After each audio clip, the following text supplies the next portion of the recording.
তিরমিজির হাদিস 2407 নম্বর হাদিস, 2407 এই হাদিসের মধ্যে আছে قال رسول الله صلى الله عليه وسلم إذا أصبح ابن آدم فإن الأعضاء كلها تكفر اللسان اتق الله فينا فإنما نحن بك فإن استقمت استقمنا وإن وججت اعوججنا। আদম সন্তান যখন সকালে ঘুম থেকে ওঠে, আমরা যখন আগামীকাল সকালে ঘুম থেকে উঠব, আমার আপনার সমস্ত অঙ্গ প্রত্যঙ্গ গুলা জিহ্বাকে ডাক দেয়। কাকে? জিহ্বাকে ডেকে বলে ইত্তাকিল্লাহ ফিনা, ও জিহ্বা আমাদের ব্যাপারে আল্লাহকে ভয় করো। পা জিহ্বাকে ডাক দেয়, হাত জিহ্বাকে ডাক দেয়, নাক জিহ্বাকে ডাক দেয়, চোখ জিহ্বাকে ডাক দেয়, কান জিহ্বাকে ডেকে বলে ও জিহ্বা আমাদের ব্যাপারে আল্লাহকে ভয় করো।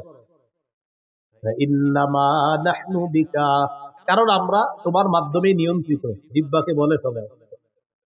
ইস্তাকামতা ইস্তাকামনা, জিহ্বা তুমি যদি সোজা থাকো আমরাও সোজা থাকবো, ঠিক থাকবে।